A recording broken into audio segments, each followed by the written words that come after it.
Assalamualaikum warahmatullahi wabarakatuh. Apa kabarnya anak-anak? Semoga kalian sehat, selalu semangat ya. Baiklah, berjumpa lagi bersama Bapak.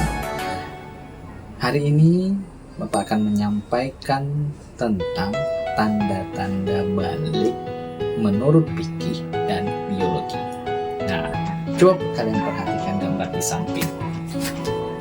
Dari bayi hingga dewasa ada perubahan.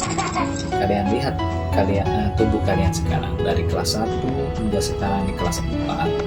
Tentunya kalian mengalami perubahan pada badan dan mental sesuai perkembangan usia. Nah, kita akan belajar tentang tahap perkembangan usia yang sangat penting, sebab hubungan dengan kewajiban menjalankan syariat agama, yaitu usia balik atau dewasa. Balik secara bahasa berarti sampai. Menurut istilah, balik ialah kedewasaan bagi seorang muslim. Bagi laki-laki ditandai dengan keluarnya mani saat mimpi basah, dan bagi perempuan yaitu keluarnya haid. Nah, di antara tanda-tanda seseorang sudah balik menurut ilmu fikih, yang pertama yaitu mimpi basah. Dulu kalian mungkin bertanya-tanya ketika mendengar kata mimpi basah dengan cerit. Suatu saat kalian akan mengalami seperti yang dialami mimpi basah. Biasanya terjadi di usia kalian 9 tahun atau lebih. Apabila mimpi basah itu terjadi, maka kalian bukan anak-anak lagi ya, tapi tergolong balik atau dewasa. Mimpi basah juga bisa terjadi pada perempuan. Anak yang mimpi basah sedang berhadas besar dan disebut junub. Agar suci dari hadas besar, maka dia harus mandi wajib. Tahukah kalian apa nama air yang keluar ketika mimpi basah? Ya, benar, air mani. Nah, tanda yang kedua yaitu haid menstruasi bagi anak perempuan. Datangnya awal haid sebagai tanda balik tidak bisa dipastikan di usia berapa kalian akan mengalaminya, khususnya perempuan ya. Bisa jadi ia datang ketika kalian di kelas 4, 5, atau 6. Untuk itu, bersiaplah menyambutnya dengan ilmu dan mental yang. Nah, untuk tanda yang ketiga yaitu berumur 15 tahun. Sempurna berumur 15 tahun bagi anak laki-laki dan perempuan dengan berdasarkan perhitungan kalender Hijriah. Anak laki-laki dan perempuan yang sudah mencapai usia 15 tahun, ia telah masuk usia balik meskipun sebelumnya tidak mengalami tanda-tanda balik lainnya.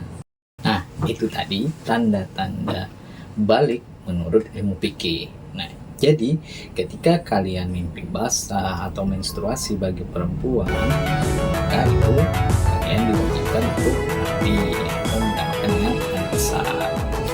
Nah, ada lagi nih larangan bagi orang yang berhadas besar. Di antaranya yang pertama sholat, itu kita tidak boleh. Yang kedua sujud tilawah dan sujud syukur. Seterusnya membaca Al-Quran, menyentuh Al-Quran, membawa Al-Quran, tawaf, dan berdiam di masjid. Nah, itu larangan bagi orang yang berhadas besar. Nah, tadi kan sudah dijelaskan tanda-tanda balik menurut ilmu fikih. Sekarang Pak akan menjelaskan tanda-tanda balik menurut ilmu biologi. Tahukah kalian tanda-tanda anak laki-laki yang masih masuk masa puber?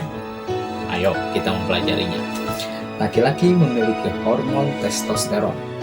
Hormon ini berguna untuk menghasilkan sperma di dalam testis. Hormon ini juga mengatur hadirnya tanda-tanda seksual sekunder yang ditandai dengan adanya perubahan fisik. Perubahan fisik meliputi wajah yang ditumbuhi kumis, jenggot, dan jambang. Selain itu, tumbuh juga rambut, alat kelamin, dan rambut ketiak. Badan kelihatan lebih besar dan berotot. Badan bertambah cepat besar, gerak menjadi lebih aktif, nafsu makan meningkat, makan lebih banyak. Nah, itu tanda-tanda balik bagi laki-laki menurut ibu tadi, tanda-tanda pada laki-laki. Sekarang kita memasuki tanda-tanda balik pada perempuan menurut ilmu biologi. Perkembangan pada perempuan dipengaruhi oleh hormon estrogen dan progesteron. Hormon ini berguna untuk mematangkan ovum dan mengatur perkembangan seksual sekunder. Hal ini ditandai dengan perubahan fisik pada perempuan. Perubahan itu antara lain terjadi pada pinggul dan payudara yang mulai membesar, tumbuh rambut pada alat kelamin dan ketiak. Hormon estrogen juga menyebabkan kulit perempuan lebih halus dibandingkan laki-laki. Selain itu, perempuan juga akan mengalami menstruasi atau haid. Perubahan fisik antara lain pertumbuhan badan bertambah cepat, gerak menjadi lebih aktif, nafsu makan meningkat, makan lebih banyak, dan suara menjadi lebih merdu.